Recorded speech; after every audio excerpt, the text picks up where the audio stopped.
சாமி கன்னி வாழ்க்கையில ஜெயிக்கணும். எந்த தெய்வத்தை வழிபடணும், எந்த நாள்ல வழிபடணும், எப்படி வழிபடணும்? இதுல பிறந்துட்டாங்கன்னா சரி, அவங்க உண்மையிலே மக்களால் போற்றப்படக்கூடிய மருத்துவர்கள் தான் நான் சொல்லுவேன். கன்னியாகுமரியோட அதிபதி யாருன்னா புதன். இந்த வீட்டிலேயே உச்சம் அவருக்கு, மூலத்திரிகோணம், ஆட்சி சகலத்தையும் அடையக்கூடியது. பட் இந்த இடத்துல நீச்சம் அடையக்கூடிய கிரகம் யாருன்னா சுக்கிரன். சுக்கிரன் இவனுக்கு செல்வ செழிப்பை கொடுக்கலாம், எல்லாத்தையும் கொடுக்கலாம், அதுல எல்லாம் ஒன்றும் குறையில்லை. கன்னியாகுமரிக்காரன் ஒரு நல்ல லட்சாதிபதியா கோடீஸ்வரன் நான் பார்க்கணும் அப்படின்னா சனி பகவான். நீங்க அவன் கூட சேர்ந்தீங்கன்னா அவனுக்கு தெரிஞ்ச விஷயத்தை பூரா சொல்லி உங்களை தேத்தி அவன் மறைச்சே வைக்க மாட்டான். சுகமே சொல்லையா, சுகமே சுல்க செந்திலையா. சாமி கன்னி வாழ்க்கையில ஜெயிக்கணும். எந்த தெய்வத்தை வழிபடணும், எந்த நாள்ல வழிபடணும், எப்படி வழிபடணும்? ஒவ்வொரு லக்கணத்துக்கு நீங்க இப்படி எல்லாத்துக்கும் கேட்டு எல்லாத்துக்கும் ஒரு விதத்தை கொடுத்துட்றீங்க. ஆனா உங்க பக்தி இன்ஃபினிட்டி சேனலை பார்த்து வழிபாடு செஞ்சு நல்லா இருக்கு அப்படின்ற ஒரு சூழல் நிறைய பேர் சொல்லியிருக்காங்க. அதுவே நிறைய பெரிய ஆனந்தம். இதுல கன்னிகா லக்கணம் ரொம்ப அற்புதமான லக்கணம். இது எப்படி இறைவன் அதை வச்சிருக்கான்னா, காலபுருஷனுடைய 6ஆம் இடம் அப்படின்றது தான் இந்த இது கன்னி. இந்த 6ஆம் இடத்துல நம்மளுடைய முன்னோர்கள் 6ஆம் பாவத்தை எப்படி கொடுத்துருக்காங்க அப்படின்னா, ருணரோக சத்துருஸ்தானம் அப்படின்னு அவங்க கொடுத்துருக்காங்க. பட் அதில் 4 விதமாக நம்ம எடுக்கணும். அதில் நிறைய இருக்குது. கடன் இருக்குது, வழக்கு, வேலையே அதுதானே சாமி. ஆமாம், அதாவது என்னென்னா, இந்த கன்னிகா லக்கணம் 6ஆம் இடம் அப்படின்னாலே உழைப்பு அப்படின்றது தான் அதில் இருக்குது. இப்போ கன்னிகா லக்கணம் எவனை யாரை எடுத்துக்கிட்டுங்க, இந்த சின்சியர் ஒர்க்கர். ஒரு வேலை எடுத்தாங்கன்னா அவ்வளவு சிறப்பாக பண்ணுவாங்க. அதில் கடமை தவறாத மனிதர்கள் அப்படின்றது அதில் இருக்குது. அதை விட அதில் ஒரு பெரிய பியூட்டி என்ன அப்படின்னா, அந்த சிம்பிள் ஒன்று கொடுத்துருப்பாங்க. அதாவது ஒரு ஓடத்தில் பார்த்தீங்கன்னா விளக்கேந்திய ஒரு பெண் அப்படின்னு தான் அதில் இருக்கும். ஆனால் என்னென்னா, திக்கு தெரியாதவர்களுக்கு வழிகாட்டுதல் அப்படின்றது தான் அதில் இருக்கிறது.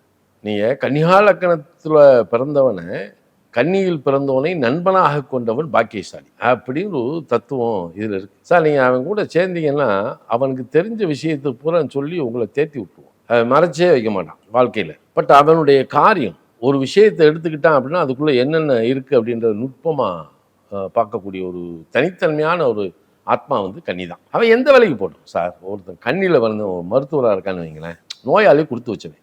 இல்லை நான் பார்த்துருக்கேன் சாமி. ஒருத்தர் இருக்காரு, நோயாளி கொடுத்து வச்சவன், பாஸ்கரன் பேரு, சித்த மருத்துவர். நாடி தான் பிடிப்பாரு, பட்டை கிளப்பிடுவார். இல்லை, இது இயற்கையில். ஏன்னா வைத்தியத்துக்குன்னே இந்த இடம் தான் இருக்குது. டாக்டர்ஸ் அப்படின்றது இதில் பிறந்துட்டாங்கன்னா சரி, அவங்க உண்மையிலே மக்களால் போற்றப்படக்கூடிய மருத்துவர்கள் தான் நான் சொல்லுவேன். அதை சரி, அதனால் அவன் அதில் தான் இருக்கணும். இப்போ சினிஃபீல்டில் நிறைய பேர் இருக்காங்க. கன்னிகா லக்கணத்தில் பிறந்தவங்க சினிஃபீல்டில் இருக்கவங்க பூரா பாருங்க, இந்த டிசைனிங் அண்டு லைட்னிங் இருக்குல்ல, இது இவங்க தான் இருப்பாங்க. இவங்க அற்புதமான நாலேஜ் உடையங்க. விஸ்காம் கோர்ஸ் பொதுவாக இதில் இருக்க விஸ்காம்குள்ளெல்லாம் நுழைஞ்சானா சரி சாதிச்சிருவோம். இதெல்லாம் இருக்குது. பட் கன்னிகா லக்கணத்துக்குள்ளே அந்த அவங்க என்ன சொல்கிறாங்க, நம்மளுடைய முன்னோர்கள் அதை எப்படி பிரிச்சிருக்கான், நோய், கடன், வழக்கு அப்படின்னு வச்சுருக்கான், உழைப்பு அப்படின்னு ஒன்று இருக்குது. இந்த 4 அதுக்குள்ளே தான் இருக்குது. இப்போ 6ஆம் இடம் ஒருத்தனுக்கு அக்னி தத்துவமாக இருந்து அப்படின்னா அது நோயினுடைய தத்துவத்தை கூட்டும். நிலத்தத்துவமாக இருந்தால் அது இவனுடைய சர்வீஸ் உழைப்பை கூட்டும். காற்று தத்துவமாக இருந்தால் அவனுக்கு லிட்டிகேஷன் வழக்கு சேரும். வழக்க வேண்டாம் பிரதானமாக இருக்கும். அதே மாதிரி ஜலத்தத்துவமாக இருந்தால் அது கடன். எல்லா 6ஆம் இடமுமே இதை இல்லை. சரி சரி சரியா, இதை இப்படி பிரிச்சுக்கணும். இப்போ ஒருத்தனுக்கு 6ஆம் இடம் ஜலராசியாக வருதுன்னு வைங்க, அவன் கடன் வாங்குவான் அப்படின்றது உறுதியாக. கடன் அவனுக்கு அதிகமாகிடும். கடன் வாங்கினா அவனுக்கு இதாக கடன் தான் அவனுக்கு பிரதானமாக இருக்கும். காற்றாசி வழக்க கொடுக்கும். ஆனால் நிலத்தத்துவம் அப்படின்றது உழைப்பு தான் இதில். அப்போ இவன் நல்ல உழைப்பாளி. இதில் தான் இவனுக்கு மைனஸ் ப்ளஸ் பிரிக்க வேண்டியது இருக்குது. எப்படின்னா, இந்த 6ஆம் பாவம் இன்னைக்கும் ஜோதிடத்துறையில் அந்த காலத்தில் நான் பார்க்க அந்த காலத்துலேருந்தே பெரியவங்க இன்னும் இதை வாதமாக தான் வச்சுருக்கான். 6ஆம் பாவம் வலுப்பெறலாமா அல்லது வலுப்பெறக்கூடாதா அப்படின்னு ஒரு தத்துவத்தை வச்சுருக்கான். பட் 6ஆம் பாவம் வலுப்பற்றா அவனுடைய இல்லறம் பாதிக்கும். 6ஆம் பாவம் வலுப்பற்றா இல்லறம் பாதிக்கும். அவன் உழைப்பாளி தான், நம்ம அது குறை சொல்ல முடியாது. ஆனால் இல்லறம் பாதிக்கும். வேலை வேலை வேலைன்னு அதே தான் இவனும். அதே தான் வேலை வேலை வேலை. பொண்டாட்டி சொல்றது காதிலே வாங்க மாட்டேன். என்ன, இவன் வேலை இல்லாத வேலை இல்லை அப்படின்னா தான் மற்ற வேலையை பார்ப்பேன். அப்போ இவனுக்கு இந்த இதுதான். அதனால் இவங்க கன்னிகா லக்கணத்துக்காரங்க இல்லறத்தையும் கொஞ்சம் நேசிக்க கற்றுக்கொள்ளணும். உங்களுடைய கடமை எப்படியோ அதே மாதிரி உங்களை நம்பி வந்த பொண்ணையும் நீங்கள் நேசிக்க கற்றுக்கொள்ளணும். ஒன்று. சரி, இந்த கன்னிகா லக்கணத்துடைய அதிபதி யாருன்னா புதன். இந்த வீட்டிலேயே உச்சம் அவருக்கு, மூலத்திரிகோணம், ஆட்சி சகலத்தையும் அடையக்கூடியது. பட் இந்த இடத்துல நீச்சம் அடையக்கூடிய கிரகம் யாருன்னா சுக்கிரன். அப்போ இந்த சுக்கிரன் கலத்தர காரகன். ஆனால் இந்த சுக்கிரன் தான் இவங்களுக்கு தன பாக்கியாதிபதி அப்படின்ற மிகப்பெரிய யோகத்தை இது கொடுக்கக்கூடியது. அப்போ கன்னியா லக்னத்துக்கு யோகாதிபதி யாருன்னா சனி சுக்கிரன் தான். இவங்களுக்கு கிடைச்ச வரப்பிரசாதம் பாருங்க, 5ஆம் இடம் பஞ்சமஸ்தானம் அப்படின்னு சொல்லக்கூடிய மகரம் காலபுருஷனுக்கு 10ஆம் இடம். அதே இவங்களுக்கு பாக்கியஸ்தானம்னு சொல்லக்கூடிய ரிஷபம் காலபுருஷனுக்கு 2ஆம் இடம். இப்போ இதோடைய கனெக்டிவிட்டி எடுத்தீங்கன்னா இது காலபுருஷனுக்கு 2ஆம் இடம், இது காலபுருஷனுக்கு 10ஆம் இடம். இது இவங்களுக்கு 5, 9 வர்றதுனால யோகத்தினுடைய நிலைப்பாட்டை இவர்கள் மிக சிறப்பாக இவர்களுக்கு வழங்குவாங்க. அப்போ இதில் என்ன ஒரு விஷயம் அப்படின்னா, இந்த பஞ்சமஸ்தானம் காலபுருஷனுடைய 10ஆம் இடம் இல்லவா? அப்போ வந்து 2ஆம் இடம் அப்படின்றது துலாம், அது காலபுருஷனுக்கு 7ஆம் இடம். கன்னியா லக்னத்துக்காரன் குடும்பம், அதாவது மனைவி அப்படின்னு வந்துட்டா அல்லது கல்யாணம் முடிச்சுட்டான் அப்படின்னா தான் பொருளாதார நடமாட்டம், பொருளாதார உயர்வு, பொருளாதார மேன்மை இவன் அடைய முடியும். என்ன அதோட 30%, 40% சின்ன வயசுல கூட முடிச்சிடறாங்க. 24, 25 அப்படி கூட முடிச்சிடுறாங்க. ஆமா, கல்யாணம் ஆனதுக்கு பொருளாதார நடமாட்டம். அதே பாருங்க, ஒரு குழந்தை பிறந்துருச்சு வைங்கிறேன், 5ஆம் இடம், அவன் எந்த துறைக்குள்ள இருக்கானோ அந்த துறையில இவனுக்கு ஒரு பிரகாசம் கிடைச்சிடும். இது குழந்தை பிறந்த பின். இதுதான் அதுல இருக்கக்கூடிய மிகப்பெரிய ஒரு சக்தி. ஆனா பாக்கியஸ்தானம் இவங்களுக்கு தனித்தன்மையா வேலை பார்க்குது. 9ஆம் இடம் இது எப்படி மாறுதுன்னா, ரிஷபம் இவர்களுக்கு 9ஆம் இடம், அது காலபுருஷனுக்கு 2ஆம் இடம் இல்லையா? அது எப்படி தன பாக்கியாதிபதி அப்படின்ற ஒரு இதை அடையுது. அப்போ இவன் சுற்றி வேற எதுக்குமே இப்போ தேவையில்லை. தன பாக்கியாதிபதி சுக்கிரன் மட்டுமே இவன் தொட்டான்னு வைங்களேன், ஜெயிச்சிருவான். அப்போ இதுக்கு நம்ம அலைய வேண்டிய அவசியமே இல்லை. அந்த வீடு சுக்கிரனுடைய வீடு. அந்த வீட்டில் யார் உச்சமடைகிறா? கன்னியா லக்னத்தினுடைய லாபாதிபதி ஆகிய சந்திரன் உச்சமடைகிறாரு. அப்போ சுக்கிரன் சந்திரன் சேர்ந்தா அது ராஜராஜேஸ்வரி, லலிதாம்பிகா, மீனாட்சி, காமாட்சி, விஷாலாட்சி எல்லாமே அங்கிருந்த வரான். அப்போ இந்த இடம் இவன் வெள்ளிக்கிழமை அம்பாள் கோயிலுக்கு போக ஆரம்பிச்சிட்டான்னு வைங்களேன், இவனுக்கு வேற எதுவுமே தேவையில்லை. வெள்ளிக்கிழமை அம்பாளை போய் பார்த்துடணும். பார்த்து வந்தா கன்னியா லக்னத்துக்காரங்களுக்கு எல்லாத்துக்குமே குடும்பம், மனைவி, செல்வம், சிறப்பு, யோகம், விருத்தி, ஐஸ்வர்ய யோகம், மகாலட்சுமி யோகம்னு சொல்லுவாங்க. அற்புதம். அப்ப இந்த இலகுவா இவனுக்கு கிடைக்குது. சரி, பஞ்சமாதிபதி சனி எடுத்து இவங்க 2 பேருமே சுக்கிரனும் சனியும் பாருங்க 2 அதிகாரம் வாங்குவோம். கன்னியா லக்னத்துக்கு 2 குடையவரும் சுக்கிரன் தான், 9 குடையவரும் சுக்கிரன் தான். இது காலபுருஷனுக்கு 2, 7. திருமணம் ஆன உடனே இந்த சுக்கிரனுடைய ஆக்டிவேஷன் இவங்களுக்கு நல்லா வேலை பார்த்துரும். சனி பகவானை எடுத்துக்கிட்டிங்கன்னா இயற்கையிலேயே பஞ்சமாதிபதி, இன்னொன்று 6 குடையவர். அப்போ கன்னியா லக்னம் 6ஆம் இடம், காலபுருஷனுக்கு 6ஆம் இடம், இவர்களுக்கு 6ஆம் இடம் கும்பம், அது காலபுருஷனுக்கு 11ஆம் இடம். ஆகையால் கன்னியா லக்னத்துக்கு வெற்றி அப்படின்றது இயற்கையாகவே இருக்கும். 6-11 வெற்றி. இவனுக்கு கன்னியா லக்னம் 6ஆம் இடம், இவனுக்கு 6ஆம் இடம் கும்பம், அந்த கும்பம் காலபுருஷனுக்கு 11ஆம் இடம். 6-11 இப்ப கன்னியும் கும்பமும் 6-11 வந்துருதா? இதுதான் சார் இவங்களுக்கு வெற்றி. இவ்வளவு ஒரு இதுக்குள்ள எப்படி இருக்கு பாருங்க, சூட்சமத்தை வச்சிருக்காங்க பாருங்க, இப்படி வச்சிருக்கான். அப்ப இந்த சனி பகவான் பஞ்சமாதிபதி என்ற அதிகாரத்தை பெறும்போது 6 குடையவர், அவரும் 6 குடையவராகி எங்க போய் இதாகிறான்? 2இல் உச்சம் அப்படின்றான், தனஸ்தானத்துல உச்சம். அப்ப சனி பகவான் சுக்கிரன் இவனுக்கு செல்வ செழிப்பை கொடுக்கலாம், எல்லாத்தையும் கொடுக்கலாம், அதுல எல்லாம் ஒன்றும் குறையில்லை. கன்னியா லக்னத்துக்காரன் ஒரு நல்ல லட்சாதிபதியா கோடீஸ்வரன் நான் பார்க்கணும் அப்படின்னா சனி பகவான் தான். இப்ப இந்த இடத்துல தான் நம்ம ஒரு விஷயத்த சொல்லணும். என்னன்னா, இப்ப இதை பார்த்துக்கிறவன் நானும் கன்னியா லக்னத்துக்காரன் தான், நான் கன்னி ராசியில தானே பிறந்திருக்கேன், எனக்கு இது கிடைக்கலையே இப்படின்னு அங்காலைக்கலாம். இதைத்தான் நம்ம லேசா கொஞ்சம் அப்படின்னு உள்ள போகணும். எல்லாருமே பகல் இரவுன்னு 2 இருக்கா? இதை யாராலையும் மாற்ற முடியாது. இந்த இரவில் பிறந்தவனுக்கு தான் இந்த சனி பகவான் எல்லா விஷயத்தையும் செய்வார். அப்போ ராத்திரி பிறந்துட்டானா, இரவில் பிறந்தவனுக்கு யோகத்தின் கதவுகள் இயற்கையாக திறக்கப்படும். சனி பகவானால் ஷாக்காலமும் கொடுத்துரும். அது கன்னிராசி, கன்னி லக்னம் இருந்தா. ஆமா, கன்னியா லக்னம், கன்னியா ராசியில ராத்திரி பிறந்திருக்கான். இது எல்லா லக்னத்துக்கும் நம்ம எடுக்கணும், ஆனா இவனுக்கு ஸ்பெசிஃபிக்கா எடுக்கணும். அப்ப சார் நான் பகல்ல தான் சார் பிறந்திருக்கேன், என்ன சார் செய்யறது? இப்ப இந்த இடத்துல 2இல் சூரியன் நீச்சமா, அவர் விரையாதிபதியா, துலாத்துல சூரியன் நீச்சம் இல்லையா? அப்ப பகலில் பிறந்தவனுக்கு பாருங்க பொருளாதாரத்துடைய சேதங்கள் நிறைய. இவனுக்கு பொருளாதாரத்துக்கு பெரிய கஷ்டங்கள், அதாவது கஷ்டங்கள் சிரமங்கள், பாடுபடுறவன் தானே, பாடுபட்டவனுக்கு கிடைக்கணும்ல. ஆனால் சனி பகவான் அதை சிறப்பாக செய்வார். அப்போ இந்த இடத்துல இவன் இப்போ கன்னியா லக்னத்தில் பிறந்தவங்க புதன்கிழமை, சனிக்கிழமை, வெள்ளிக்கிழமை இந்த 3 நாள் இவர்கள் இதை எடுத்துக்கலாம். இப்போ லக்னாதிபதி புதனுக்கு 10 குடையவர் என்ற அதிகாரமும் வருகிறது. சனி பகவானுக்கு 5, 6 குடையவர் என்ற அதிகாரம் வருகிறது. சுக்கிரனுக்கு 2, 9 அப்படின்ற அதிகாரத்தை. சரி, அப்போ லக்னாதிபதியை கெட்டியாக பிடிச்சிக்கலாமா சார் தாராளமாக பிடிச்சிக்கலாம். புதன்கிழமை நீ ஏதாவது ஒரு பெருமாள் கோயிலுக்கு போகணும்னா போகலாம். அப்போ புதன்கிழமை போகும்போது இவனுக்கு என்ன ஒரு சிறப்பு அப்படின்னு பார்த்தா, இப்போ லக்கணம் வந்து 6ஆம் இடம், மிதுனம் வந்து கன்னியா லக்கணத்துக்கு 10ஆம் இடம், அது காலபுருஷனுக்கு 3, 6.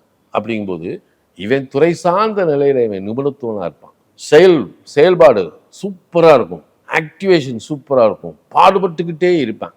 ஆனால் இவன் எந்த ஒரு இடத்துலையும் திருப்தி அடைய முடியாது. ஒரு பணங்காசை சேர்த்து வச்சு நான் இதை எடுத்தேன் அதை வாங்கினேன்லாம் சொல்ல முடியாது. இவன் உழைப்ப இவன் குடும்பத்தார் உடன் பிறந்தோர் இவர்களுக்காகவே அர்ப்பணிச்சுட்டு போயிடுவான்.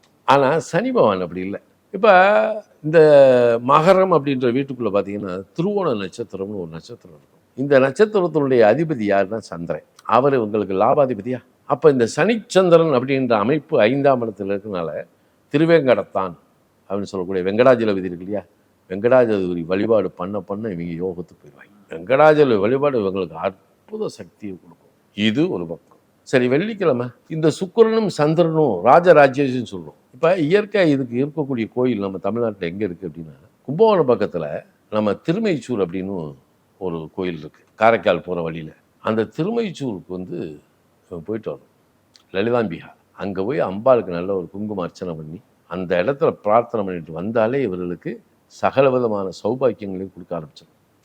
இது இவ்வளவு இதாக வச்சுருக்கான். சரி, இது ஒரு பக்கம் இருந்தாலும் இவனுக்கு ஒரு சனிக்கிழமை பெருமாளை கும்பிட்றான். அவன் ஊரில் இருக்கக்கூடிய பெருமாள் கோயிலுக்கு போனாலே போதும். இல்லை வெங்கடாஜலம்னா மாதம் போக முடியுமா? யாரும் போக முடியாது. அவன் ஊரில் இருக்கக்கூடிய பெருமாள் கோயிலுக்கு போகலாம். அந்த பெருமாள் கோயிலில் தாயார் சன்னிதானம் இருக்கும். அப்போ இவன் உள்ள நுழைஞ்சோடனே பெருமாளை சேவிச்சிடணும் அப்படின்றதில்ல. பெருமாள் கோயிலுக்கு முறையாக போனால் அந்த கொடிமரத்துக்கு முன்னாடி இவன் பிரார்த்தனையை வச்சுட்டு முதல் தாயார் சன்னிதானத்துக்கு போகணும். இந்த தாயார் சன்னிதானத்தை வணங்கி அடுத்து பூதேவி சன்னிதானத்துக்கு போகணும். பூமாதேவியை வணங்கிட்டு அதுக்கப்புறம் திருப்பி கொடிமரத்துலேருந்து மேலே போகும்போது கருடாழ்வாரை சுற்றிட்டு வணங்கிட்டு இவன் பெருமாளை சேவிச்சிட்டான் அப்படின்னா இவனுக்கு இந்த உலகத்தில் எல்லாமே வசியமாயிடும். இப்போ நம்ம கேட்கலாம், சார் இவங்க வந்து மற்ற தெய்வங்களை போய் கும்பிடக்கூடாதா? அது அவன் இஷ்டம். இப்போ நம்ம சொல்கிறது தான், எந்த இடத்துல அவனுக்கு ஈர்ப்பு இருக்கோ அந்த இடத்துல தான் அவனுக்கு கிடைக்கும். அப்போ இது வந்து இந்த கன்னியா லக்கணத்துக்கு உரிய நிலை. அப்போ ராஜராஜேஸ்வரி வழிபாடு சில பேரெல்லாம் நான் பார்த்துருக்கேன். ஸ்ரீவித்யா உபாசனை பல பேருக்கு கிடைச்சி பல பேர் நல்லா, எல்லாத்துக்குமே வந்து அவருடைய வாத்தியார்கள் குருமார்கள் இந்த ஸ்ரீவித்யா உபாசனையை பண்ணிடுவாங்க. ஆனால் எல்லாரும் அதில் சித்தி பண்ணானா இல்லை. இந்த கன்னியா லக்கணத்தில் பிறந்த ஸ்ரீவித்யா உபாசனையை வாங்கி மகாமேரு பூஜை பண்ணுறாங்க பாருங்க சார், அவன்கிட்ட அம்பாள் அவ்வளவு அப்படியே சித்தி ஆயிடுவா சார், ராஜேஸ்வரி. பட் அவனுக்கு அது யூஸ் ஆகுமா? கன்னியா லக்கணத்துக்கான யூஸ் ஆகுமானா இல்லை. யாராவது அவன்கிட்ட போய் நின்று பக்கத்தில் நின்று அவன்கிட்ட ஆசீர்வாதம் ஒரு வார்த்தை, நீ நல்லா இருப்பப்பா அப்படின்னு ஒரு வார்த்தை சொன்னான்னு வைங்களேன், நல்லா இருக்கும். இந்த கன்னியா லக்கணத்துக்கான வாயை திறந்து நல்லா இருப்பப்போ அப்படின்னு, நீ நல்லா இருப்பப்பா அப்படின்னு சொன்னானாலே இவனுக்கு வாக்குப்பளித்தம், வாக்கு சக்தி பக்தி. இப்படி ஒரு அற்புதம் சார். காலபுருஷனுக்கு 2ஆம் இடம், இவங்களுக்கு 9ஆம் இடம் சார். ஒரு வாக்கு சொல்லக்கூடிய அதிகாரம் இவனுக்கு உண்டு சார். இவன் பார்த்து ஒன்றும் இல்லை, இது இயற்கையாக நடக்கக்கூடியது. கன்னியா லக்கணத்தில் ஒருத்தன் இருக்கான், ஒருத்தன் அவன்கிட்ட போய் நட்பு பாராட்டுறான், ஒரு நண்பனாக பழகிறான்னு வைங்களேன், அடுத்த பாருங்களேன் அவன் வாழ்க்கை வேகமாக முன்னேறும். அவனுக்கு இருக்கக்கூடிய எல்லா குற்றங்களும் இயற்கையாக விலகி அவன் உடம்புல இருக்கக்கூடிய ஆறாவுடைய இதே இல்லை அப்படின்னாலும் ஆறா சரியாகி ஒரு பாதை நல்லா இருக்கும். இது கன்னியா லக்கணத்துக்கு மிகப்பெரிய யோகம். சரி, இந்த கன்னியா லக்கணத்துக்கு சனி பகவானும் சுக்கிரர் பகவானும் ரொம்ப அற்புதம். இவர்களுக்கு நல்ல இல்லறம் அமையும், செல்வ செழிப்பு கொடுக்கும், சந்தான பாக்கியத்தை கொடுக்கும், உத்தியோகத்தில் இவனுக்கு நல்ல ஒரு நிலை உண்டு. எந்த உத்தியோகத்தில் இருந்தாலும் சரி இவனை குறை சொல்ல முடியாத அளவுக்கு அவனுடைய வேலைகள் இருக்கும். இது ஒரு பக்கம். சரி, இந்த இடத்துல இப்போ கன்னியா லக்கணத்தினுடைய அதிபதி யாருன்னா புதனுடைய நட்சத்திரம் ஆயில்யம் கேட்டை ரேவதி. இந்த நட்சத்திரத்தில் இவங்க பிறந்தாங்கன்னா இவங்க எந்த துறைக்குள்ளேயும் போகலாம், அந்த துறை சார்ந்த நிபுணத்துவத்தில் இருப்பாங்க. அவன் துறை சார்ந்ததில் இவன் பெரிய அளவும் இருப்பான். யார்? ஆயில்யங்கேட்டை ரேவதியில் பிறந்தவன். கன்னியா லக்கணத்தில் பிறந்து இந்த கன்னியா லக்கணம் ஆயில்யங்கேட்டை ரேவதி நட்சத்திரத்தில் பிறந்தவனுக்கு இந்த ஒரு சக்தி உண்டு. அதாவது கடகம் விருச்சிகம் மீனத்தில் பிறந்தவங்க. அப்போ இந்த இடத்துல இன்னொரு பக்கம் என்ன பார்க்கணும், இன்னும் இதில் யோகாதிபதி அப்படின்னு எடுத்துக்கிட்டா அடுத்து சனி பகவான். இந்த பூச மனுஷன் உத்திரட்டாதியில் பிறந்திருக்காங்கல்ல, இவங்களுக்கும் அதாவது கொஞ்சம் ஏஜ் ஆனதுக்கு பின்னாடி செஞ்சால் கூட 7 தலைமுறைக்கு பயன்படுற மாதிரி இந்த சனி பகவான் இவர்களுக்கு மிகப்பெரிய யோகத்தை செய்து விடுவார் அப்படின்றதான் இதில் இருக்கக்கூடிய சட்டமே. சார் அற்புதமாக இருக்கும் சார். இந்த தலைமுறைக்கு நான் சேர்த்து வச்சேன்னு சொல்கிறாங்க எல்லாத்தையும் இவங்க தான் இந்த பூச அனுசம் உத்திரட்டாதியில் பிறந்தவங்க தான். இது இவங்களுக்கு ஒரு யோகம்.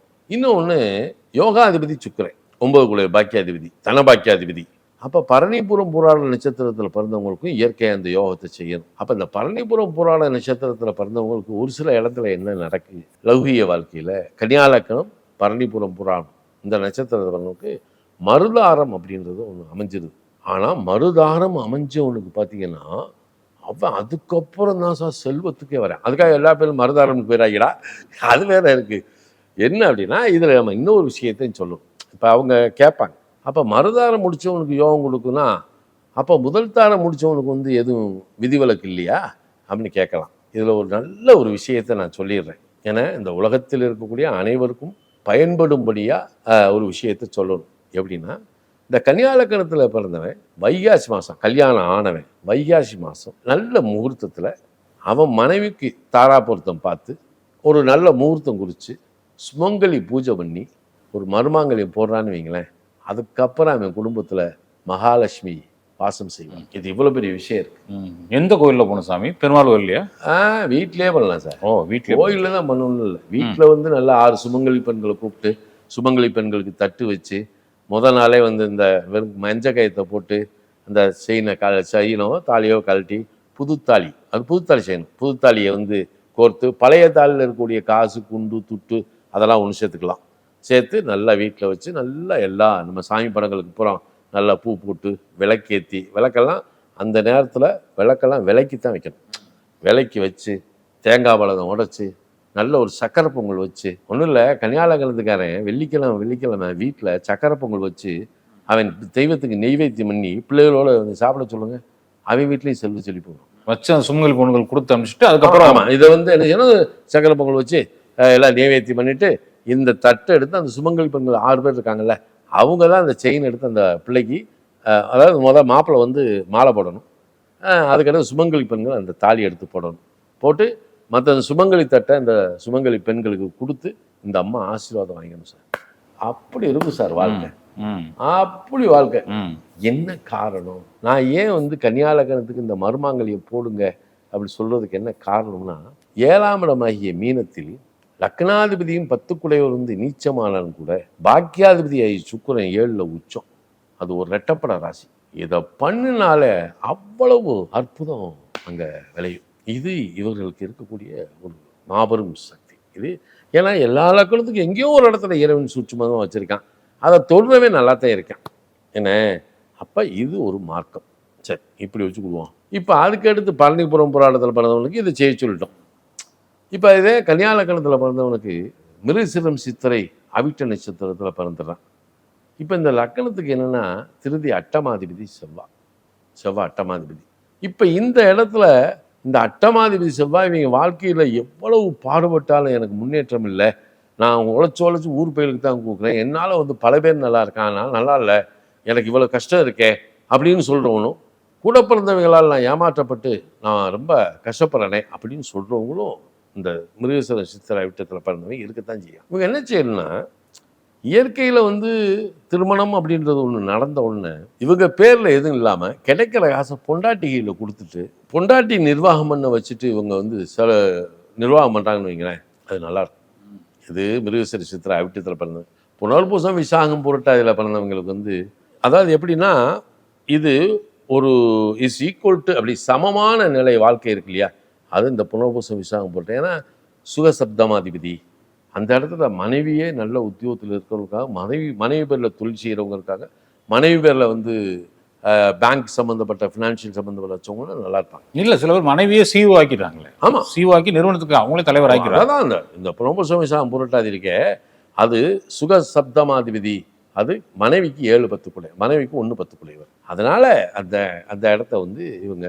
ஆனால் பூசம் அனுசம் உத்திரட்டாதியில் பிறந்தவனுக்கு நல்ல யோகம் இருக்கும். இந்த இடத்துல இந்த நட்சத்திரத்தில் பிறந்தவங்களுக்கு இந்த இப்போ ஒருத்தன் ரோகிணி அஸ்தம் திருவோணத்தில் பிறந்தன சூப்பர். ஏன்னா ரோகிணி அஸ்தம் திருவோணம் இவர்களுக்கு சந்திரன் லாபாதிபதி, அதனால இது கிடைக்கும். அதை விட இந்த கன்னியாலக்கணம் கன்னியாராசி அஸ்த நட்சத்திரம் அப்படின்னு வரும்போது பார்த்தீங்கன்னா சந்திரன் 11 குடைவர். இவங்க என்ன யோகம் அப்படின்னு பாருங்க. கன்னியாலக்கணம் கன்னியாராசி அஸ்த நட்சத்திரம், சந்திரன் 11 குடைவரா? அப்போ அது காலபுருஷனுக்கு 4ஆம் இடமா? இந்த லக்கணம் வந்து 6ஆம் இடமா? அப்போ 4ஆம் இடம் கல்வியை கொடுத்துரும், கன்னி ஒரு உத்தியோகத்தை கொடுத்துரும், நல்ல ஒரு லாபத்தை கொடுக்கும். அந்த லாபத்தை எடுத்து இவங்க பூராமே ப்ராப்பர்ட்டியாக வாங்குவாங்க சார். நல்ல சொத்து சுகமாக சேர்ந்துருவீங்க. எப்படி பாருங்க. அப்போ இந்த யோகமெல்லாம் இதில் இருக்குது. ஆனால் கார்த்திகை உத்திராட நட்சத்திரத்தில் பிறந்தவங்க பிறந்த ஊரில் இருக்கக்கூடாது, வேற்றிடம் போயிடணும். போனால் இவனுக்கு நல்ல மரியாதை மதிப்போட யோகமாக இருப்பாங்க.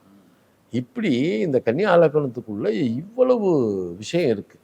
இதை புரிஞ்சு ஒவ்வொரு மக்களும் செயல்படுறாங்க அப்படின்னா அவருடைய வாழ்க்கை யதார்த்தமாக இயற்கையாக நல்லா இருக்கும். நெஞ்சார்ந்த நன்றிகள் சாமி. சுகமே சொல்லுங்க. சுகமே சுகம்.